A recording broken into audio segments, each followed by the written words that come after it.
Okay. And this person is saying that their grandfather was an artist and he created thousands of abstract, colorful paintings inspired by lucid dreams and visions. Can you expand on where these dreams and visions come from? Well, from experiences in spirit, out of body, in parallel realities, many different places can inspire artistic expression in your particular reality.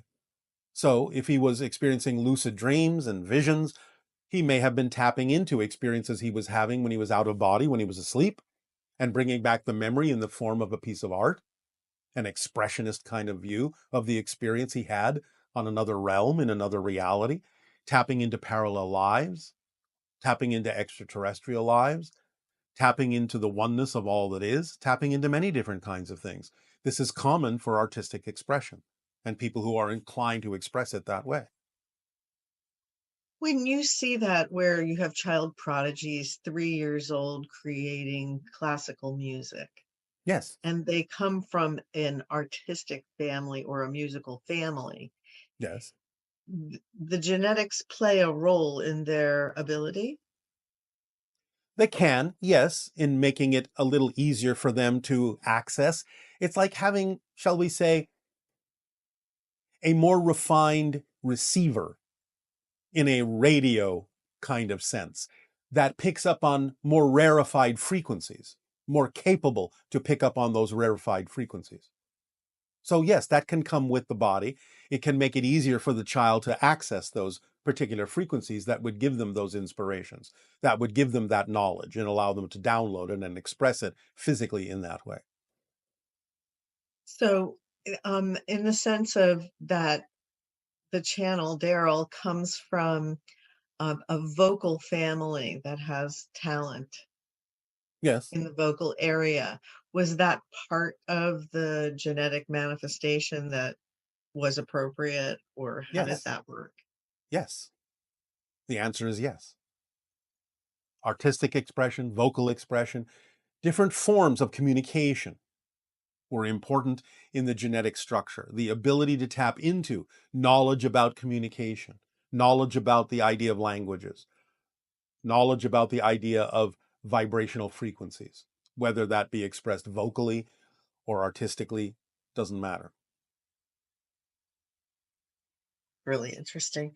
Um, this person has a really deep connection with wild roses, and they're drawn to rose gardens, everything rose. They have flowers all over their room. And their spiritual teacher has the name of Rosa.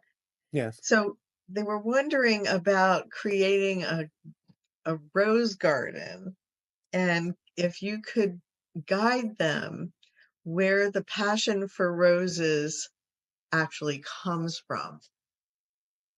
Well, it's a connection, especially with wild roses, to longevity and ancient times and ancient knowledge, because the wild rose, in a sense, is what you would call the original rose and has been around for thousands upon thousands, perhaps even hundreds of thousands of years in its present form.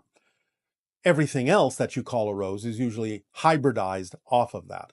So it's like going back to the original form, connecting to the idea of the ancient knowledge, the ancient ways of connection to the universe and nature. That's its general expression. Creating a garden would be an expression of manifesting different forms of it to share with different people who are attracted to different expressions of the hybridized original rose. So it's like planting seeds of love in different ways that people can relate to, different colors, different styles, but all goes back to the idea of the original wild rose, which forms the foundation of the expression symbolically in your culture of the expression of unconditional love. Beautiful.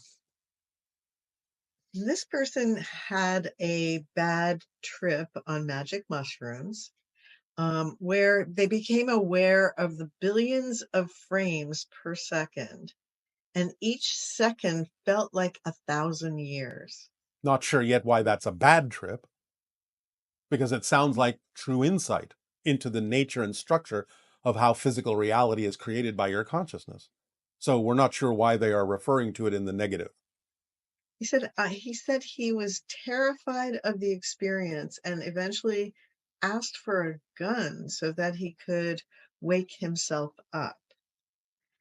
He wasn't given a gun and eventually passed out, and then instantly was awake again sober. Yes. Well, it was Okay.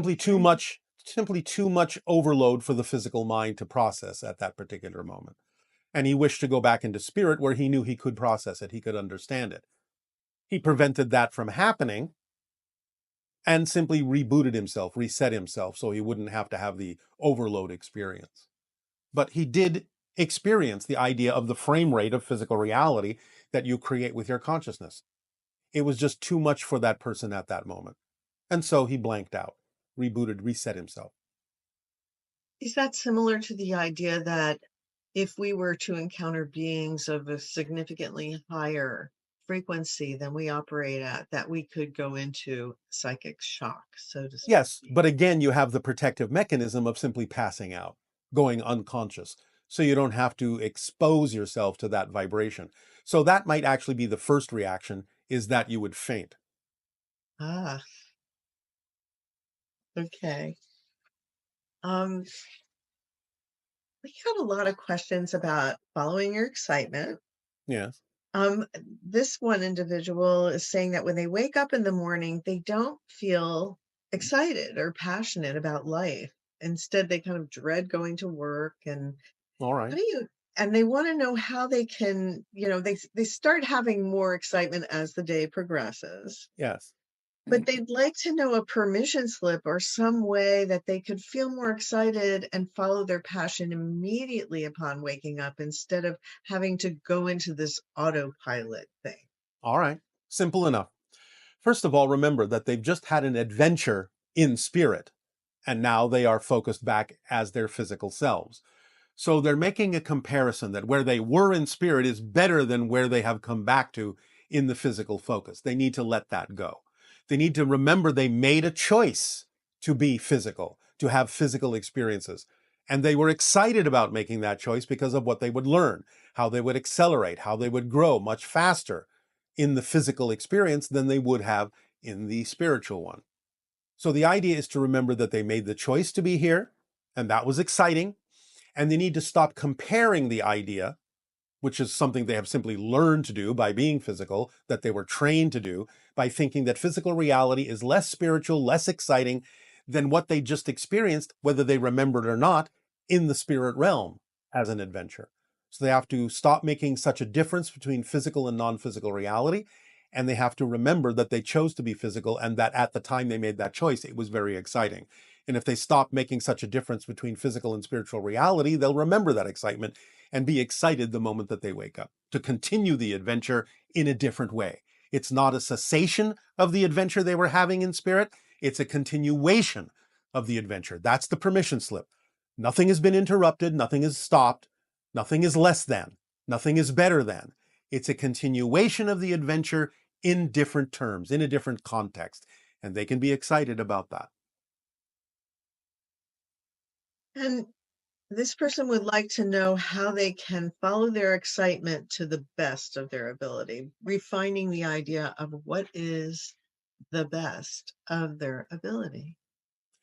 Again, the idea of the best of your ability is what synchronicity and society tells you is possible or probable for you in any given situation.